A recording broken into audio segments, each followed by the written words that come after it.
제가 옛날에 그 2011년도에 위암 선고 받았을 판정을 받았을 때 그 부위가 그 역류성 식도염의 그 부위입니다. 네. 그래서 뭐 너무나 정확한 얘기를 해주신 거예요. 네, 그러니까요. 네, 먹고 자는 것, 그것도 아까 말씀하신 대로 위도 좀 쉬게 해야 되는데 위도 제가 배반한 게 되는 거고. 특히 배반하는 것도 중요하지만서도 위라는 게 이렇게 기울어져 있잖아요.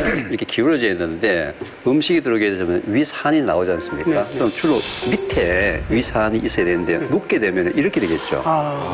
그래서 위산이 되는구나. 거꾸로 목구멍 쪽으로 올라오겠죠. 양쪽에 괄약근이나 근육이 있지만서도 밥을 먹고 난 다음에 항상 위가 정상적인 위치에 있어야 되는데 누워버리게 되면 위산이 목구멍 쪽으로 올라오죠. 저런 얘기를 안 해줬지, 나한테. 네, 그래서 제일 나쁜 것이 뭐냐, 음식을 먹고 난 다음에 눕는 겁니다. 그렇게 되면 만약에 음식을 먹고 앉아서 자는 건 네, 괜찮습니다. 앉아서 자는 거는 오히려 오히려 낫겠네. 괜찮은데 차라리 나아요. 차라리 나은데 그렇구나. 눕게 되면 하여튼 윗부분에 위산으로 전부 다 노출되니까 이게 이제 아니 근데 그런 엄청난 비밀을 왜 아니 이제 보통 사람들이 모르죠? 비밀이 아니라 이게 기본인데요. 그러니까 여기 있는 사람 다 기본이 안 된 사람들이에요. 예. 아니 이거 뭐 학문적인 이야기라. 네. 아니 정신과에서 야식 증후군이라는 말이 아닌데 이건 도대체 뭡니까? 아까도 이제 전문의께서 야식 증후군을 얘기를 했잖아요. 보통 야식 증후군 하게 되면은 자기가 먹는 음식 칼로리 거의 한 70% 이상을 밤에만 먹는 사람들이 있습니다. 네. 지금 이제 김태훈 씨가 아주 전형적인 거죠. 그다음에 또 그런 사람들은요, 12시 전에는 12시까지는 잠이 안 옵니다. 네. 그때까지 정신이 말똥말똥합니다. 12시, 1시까지는. 네. 그리고 또 아침에 일어나면은 내 얘기는 아침은 거의 안 먹어요. 왜냐하면 밤에 먹었으니까. 많이 먹었기 때문에 그동안에 밤새도록 소화되지 않는 음식들이 장에 꽉 차 있기 때문에 식욕 자체가 없는 거죠. 네. 이게 이제 계속 반복되면 이 세 가지 중에 한 가지라도 있으면 야식 증후군인데 이 야식 증후군은 뭐 장한테 일단은 가장 나쁜 짓을 한 거죠. 지금 TV 보시는 시청자 여러분도 한번 체크를 해보시면 좋을 것 같고요.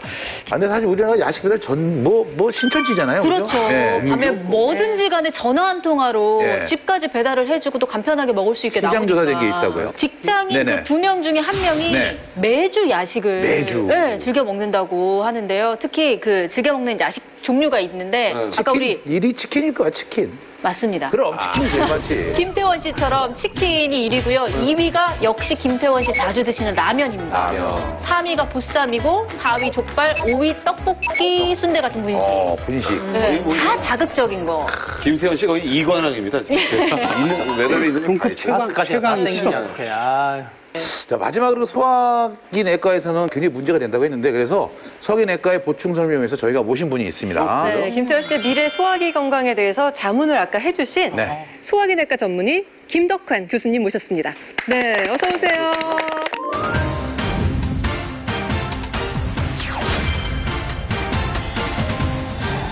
김태현 씨를 모르고 코멘트를 해주셨어요. 솔직히 김태현 씨인 걸 알고 솔직히 기분이 어떠셨는지. 그 맨 처음에는 식단표를 보고 굉장히 놀랐어요. 네. 이게 정상적이지 않은 형태의 식단이었기 때문에 네. 굉장히 건강이 염려가 많이 됐는데 네. 오히려 김태현 씨인 걸 알고부터는 조금 이해가 가는 것 같아요.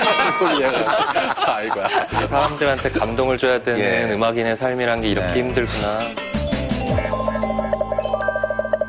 자, 김태원 씨 이 미래 소화 건강에 대해서 저희가 보충 설명을 좀 더 듣고 싶거든요. 네. 대개 조기 위암의 경우에는 이 림프절 전이가 없는 경우에는 내시경적으로 치료를 받았을 때 뭐 수술과 비교해서 추가 치료 없이도 네. 좋은 성적을 유지하고 있기 때문에 네. 뭐 더 이상 추가적인 치료가 필요할 걸로 생각되지는 않습니다. 근데 이제 이런 위암이 한 번 있었다는 것은 이제 앞으로 남아있는 위에서 새로운 암이 생기거나 혹은 재발할 확률이 장기적으로 보면 한 5%에서 10% 정도는 되기 때문에 주기적으로 위내시경 같은 것을 받는 것이 좋습니다. 주기적으로. 위내시경 검사는 주기적으로 받으시죠? 올해가 5년 차인데 네. 그 지금 넘어가고 있습니다. 주기적으로 안 받고 계세요? 받았죠. 네. 저를 의심하지 마세요. 5년 차인데 진짜 받아보려고 그러지 말고. 그 뭐 사실 건강한 분들도 뭐 이렇게 위내시경 검사를 하잖아요. 근데 그게 뭐 1년에 한 번씩 하는 게 좋다, 뭐 6개월에 한 번씩 하는 게 좋다 했는데 언제가 제일 필요한 건가요? 그 위암 치료에서 제일 중요한 거는 성적에 관여되는 요소로는 암을 초기에 발견해서 초기에 치료를 받는 게 가장 중요하겠죠. 그래서 우리나라 같은 경우는 그 위암 검진 권고안에 따르자면 40세가 넘어간 성인에게서는 이제 증상이 없다고 하더라도 2년에 한 번씩은 위 내시경을 받아보는 게 좋습니다. 야, 사실 우리나라에서 위암이라는 게 이제는 너무 그냥 흔한 암이 돼버렸어요. 그렇지 않습니까? 서양인에게 비해서 동양인에게 좀 더 위암 발생률이 좀 높은 걸로 알려져 있고, 우리나라 통계에 따르자면은 인구 10만 명당 남자의 경우에는 한 7, 80명 정도가 매년 진단을 받고 있고, 여자의 경우는 10만 명당 한 30명 정도가 진단을 받고 있습니다. 그래서 현재로서는 매년 한 15만 명 정도의 사람들이 위암으로 치료를 받고 있습니다. 아, 그래요? 야, 이 불규칙한 그 식사 시간 같은 것들 있잖아요. 그건 좀 문제가 됩니까?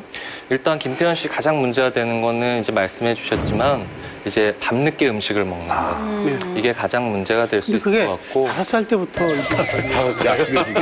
오색 때문에. 그점한테 어떻게 뭐 정신적으로 장애가 있는 건가요?